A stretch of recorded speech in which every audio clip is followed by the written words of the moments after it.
नमस्कार, कैसे हैं आप सभी। आपके साथ मैं हूं ललित प्रजापति। न्यूज़ 18 के डिजिटल प्लेटफॉर्म पर आपका स्वागत है।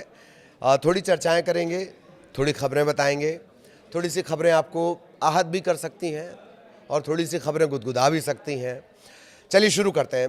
भारत में दरअसल निजी कर्मचारी या कहें कि जो प्राइवेट कर्मचारी हैं उनकी संख्या का कोई आंकड़ा नहीं है, लेकिन इतना तय है कि फरवरी, मार्च, अप्रैल, इस दौरान हर दफ्तर में खुसर फुसर का केंद्र होता है अप्रेजल, यानी सैलरी में सालाना बढ़ोतरी।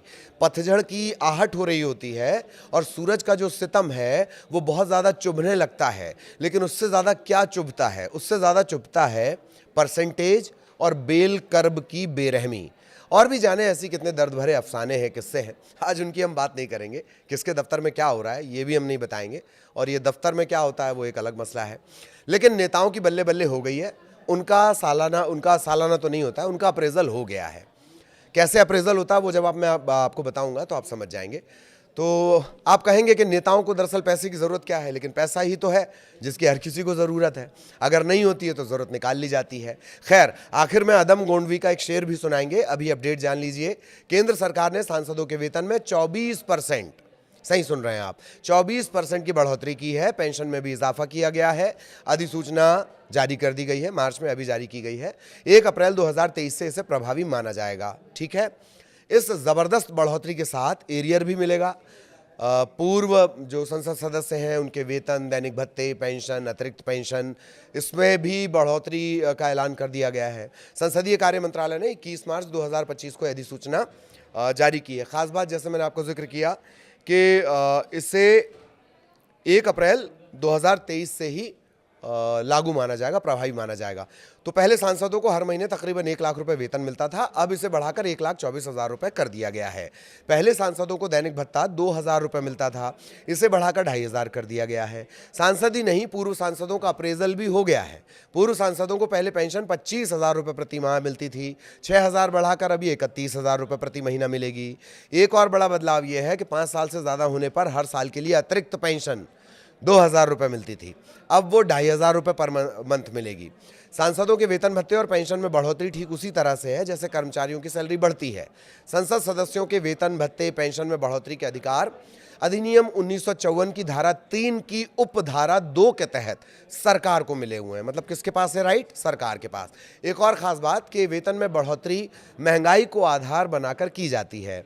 वही महंगाई जिसे सभी जिम्मेदार जानते भुगतते हैं, बस अक्सर मानने से इनकार कर देते हैं। अच्छा, नया वेतन 1 अप्रैल 2023 से ही लागू होगा। मतलब सांसदों और पूर्व सांसदों को 2 साल का पूरा एरियर भी मिलेगा। यानी वो जो गुदगुदी पैदा करने वाला मैसेज आता है ना, your account has been credited वाला, उसमें एक लंबा चौड़ा अमाउंट नजर आएगा।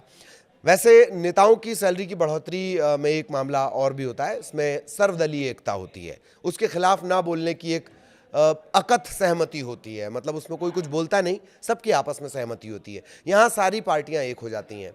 आप याद करिए, तकरीबन कई दशक हो गए हैं जबकि सांसदों या नेताओं की सैलरी को लेकर किसी ने विरोध नहीं किया है। बहुत पहले, मुझे उनका नाम याद नहीं आ रहा है, कम्युनिस्ट पार्टी के एक सांसद हुआ करते थे, वो विरोध कर रहे थे कि नेताओं की तनख्वाह इतनी नहीं बढ़ानी चाहिए। खैर, तो सारे नेताओं की, सारी पार्टियों की सहमति इसमें बन जाती है। जैसे कर्नाटक में आरक्षण के बिल पर बवाल होता है, लेकिन इसी कर्नाटक में मुख्यमंत्री, मंत्रियों और विधानमंडल सदस्यों के वेतन में वृद्धि का प्रावधान करने वाले विधेयक को मंजूरी दे दी गई है। विधेयक में विधानसभा अध्यक्ष, विधान परिषद सभापति का मासिक वेतन 75,000 से बढ़ाकर 1.25 लाख, तकरीबन 1.25 लाख करने का प्रावधान है। वापस लौटते हैं सांसदों की सैलरी पर। सांसदों की सैलरी पर हम लौट रहे हैं, जो आपके सवाल उठाने के लिए अपना खून पसीना एक किए होते हैं। तो सांसदों की सैलरी में बढ़ोतरी 1954 के सांसद वेतन एवं पेंशन अधिनियम के तहत की गई है। यह भी पहली बार है कि 2018 के बाद सांसदों के वेतन और पेंशन में संशोधन किया गया है। आधार क्या है? महंगाई सूचकांक, इन्फ्लेशन इंडेक्स, इसके आधार पर ही बढ़ोतरी हुई है। इनकम टैक्स एक्ट 1961 की धारा 48 के जो एक्सप्लेनेशन है उसके तहत क्लॉज 5 के तहत निर्धारित कॉस्ट इन्फ्लेशन इंडेक्स के आधार पर यह इजाफा किया गया है। अब पब्लिक चाहे तो पूछ सकती है कि मालिक, महंगाई तो अपने को भी मार रही है, अपना क्या होगा? तो बस पूछ ही सकते हैं, जवाब नहीं मिलेगा, क्योंकि फैशन के दौर में गारंटी कौन मांगता है भला। बात निकली है तो नेहरू तक लिए चलते हैं। अब नेहरू आ जाते हैं तो ऐसा लगता है टॉपिक थोड़ा वजनदार हो गया। आज़ादी के दौर में लिए चलते हैं, वहाँ से शुरू करते हैं सांसदों की सैलरी का सिलसिला। इस सिलसिले में ये वाली बढ़ोतरी नहीं है, थोड़ी मेहनत आप भी करिएगा इस सैलरी को ऐड करने को लेकर, ठीक है। चलिए फिर से जान लीजिए सांसदों की सैलरी का प्रावधान the salary allowance and pension of members of parliament act 1954 के तहत किया गया था। इसी के जरिए उन्हें सैलरी मिलती है, लेकिन समय समय पर इसमें बढ़ोतरी का प्रस्ताव संसद में पास होकर अमल में लाया जाता है। आरटीआई के हवाले से मिली जानकारी के मुताबिक 1947 को घनघोर गरीबी का दौर था। आज़ादी के बाद करीब 1.5 दशक तक सांसदों का वेतन 400 रुपये था। सालाना नहीं बता रहे हैं हम आपको, मोटा मोटी जब जब ज़्यादा बढ़ा वो बता दे रहे हैं। तो शुरुआत में 400 रुपये मिलते थे, 1964 में 100 रुपये बढ़ाकर 500 रुपये हो गया। 2006 की बात है, 16,000 रुपये मिलने लगे। 2009 में बम्पर बढ़ोतरी हुई और सीधे 50,000 रुपये प्रतिमाह कर दिया गया। 2018 में सीधे इसे 1 लाख रुपये प्रति महीना कर दिया गया। ये सैलरी का हम इजाफा बता रहे हैं। एक बात और है, सरकार को लेकर ये कहें कि ये अधिकार पूरा सरकार को रहता है। अब अगर ये देखा जाए कि आज़ादी के बाद तकरीबन 77 साल में माननीयों का जो वेतन है वो 250 गुना बढ़ चुका है, और ये बढ़ोतरी भारत के किसी भी सेक्टर के वेतन में सबसे ज़्यादा कही जा सकती है। हालांकि ऐसा नहीं है, एक बार सैलरी कम भी हुई है। कोविड के दौरान तकरीबन 30% की सैलरी कम हुई थी, ये एक आंकड़ा है। सुविधाओं पर तो अभी हम गए नहीं, अभी हम सिर्फ सैलरी पर हैं। सांसदों और मंत्रियों को मुफ्त मकान से लेकर बिजली, फ़ोन, यात्रा, बिजली का मिलता है, फ़ोन का मिलता है, यात्रा का मिलता है, चिकित्सा, ऐसी कई तरह की सुविधाएं मिलती हैं। देश में फिलहाल दोनों सदनों में मोटा मोटी 800 सांसद है, राज्यसभा लोकसभा दोनों मिला के। सत्र के दौरान सांसदों को दैनिक भत्ता प्रतिदिन 2,000 रुपये मिलता है। निर्वाचन क्षेत्र भत्ता 70,000 रुपये हर महीने मिलता है। ये सब पुराना हिसाब है, नया हिसाब और बढ़कर है। कार्यालय व्यय भत्ता यानी दफ्तर में खर्च करने के लिए 60,000 हर महीने मिलता है। फर्स्ट क्लास एसी या किसी भी एग्जीक्यूटिव क्लास का ट्रेन पास मिलता है। एक अटेंडेंट का किराया भी मिलता है। हवाई यात्रा का सिर्फ 25% देना पड़ता है। साथ में मुफ्त बिजली, पानी और फ़ोन सुविधा मिलती है। एक आंकड़ा और मैं आपको बता देता हूँ, जो मेडिकल सुविधा है वो सांसदों, पूर्व सांसदों को आजीवन मिलती है, उनके साथी को भी मिलती है, मतलब जीवन साथी को भी मिलती है।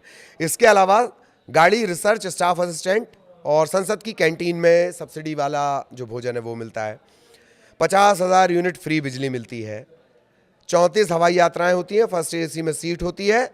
एक बात और है, सांसद चाहे तो अपनी 8 जो यात्राएं हैं ना हवाई वाली, वो ट्रांसफ़र भी कर सकता है।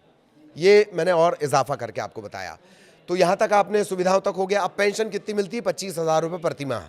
इसमें अतिरिक्त साल के लिए अतिरिक्त भी मिलता है। वैसे लगे हाथ ये भी जान लीजिए कि भारत में घर दिया जाता है, दूसरे देशों में ऐसा नहीं होता। उसमें क्या होता है ना कि टोंटी, सामान, एसी चोरी होने की खबरें आ जाती हैं। खैर, भारतीय सांसदों का भत्ता ब्रिटेन और अमेरिका जैसे देशों में राष्ट्रीय विधायकों के भत्ते से थोड़ा अलग है। भारतीय सांसदों को आवास मिलता है, जबकि ब्रिटेन में सांसदों को घर किराए पर लेने के लिए भत्ता दिया जाता है। अमेरिका में तो ऐसा कोई भत्ता है ही नहीं।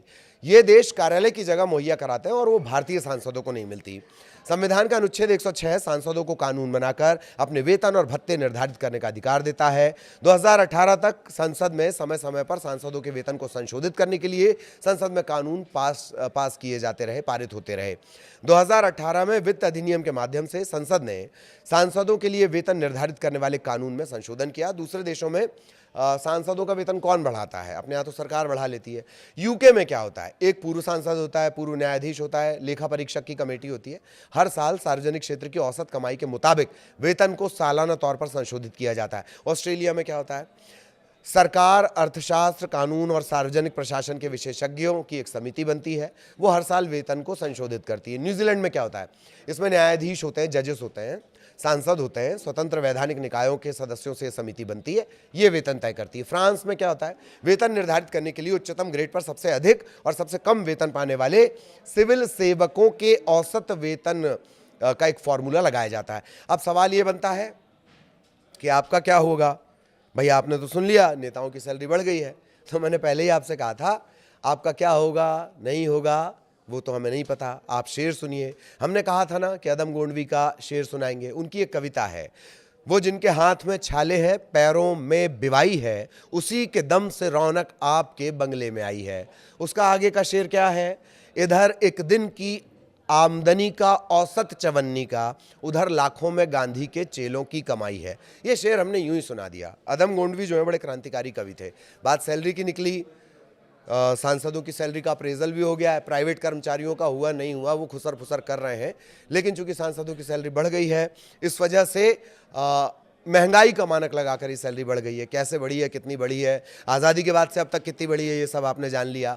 और साथ ही साथ हमने सुना दिया कि भाई अदम गोंडवी क्या कहते हैं पैसे लत्ते को लेकर। जानते रहना चाहिए कवि को, शायरों को।